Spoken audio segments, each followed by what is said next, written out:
Сәлем менің құрметті көрермендерім, YouTube каналыма қош келдіңіздер. Бүгін алма қосылған сметанный заливкамен пирог дайындаймыз. Ең алдымен жұмсақ сары майдың үстіне мына жерде тұз, қант және ас содасы. Осы үшеуін салып маймен кішкене араластырамыз. Содан кейін осының үстіне 20% сметана саламыз. Не болмаса 15% салсаңыздар да болады. Осыны біріккенше араластырғаннан кейін үстіне ұнды салып қамыр илейміз.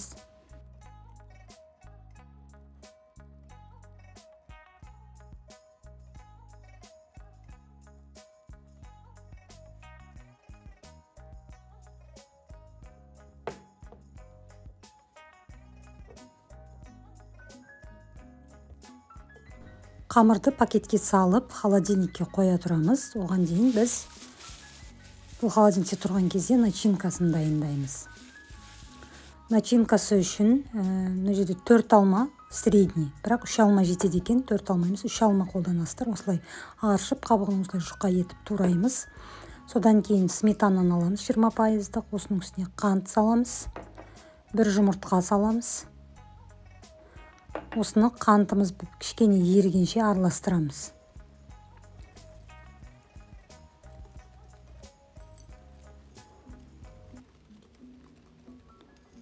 Осының үстіне енді ұн саламыз.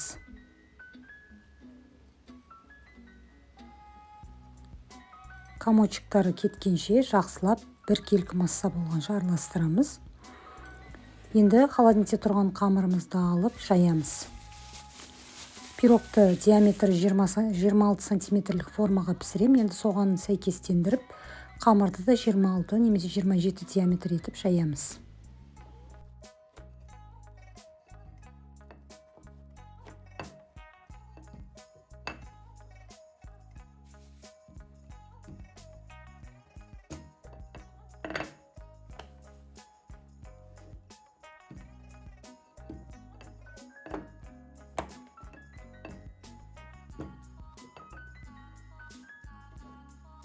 Қамырымызды осы формаға төсейміз, содан кейін шеттерін келтіреміз.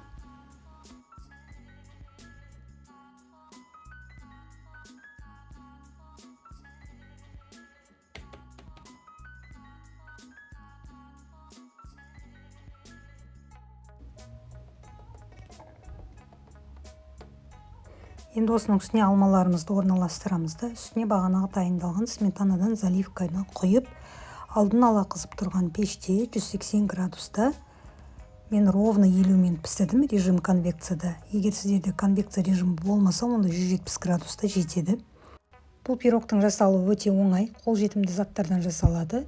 Міндетті түрде жасап көріңіздер. Видео ұнаса лайк басып комментарий қалдырыңыздар.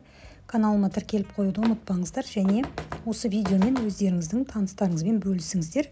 Өйткені бұл менің каналымның дамуы үшін өте маңызды. Қолдап қоюларыңызды сұраймын.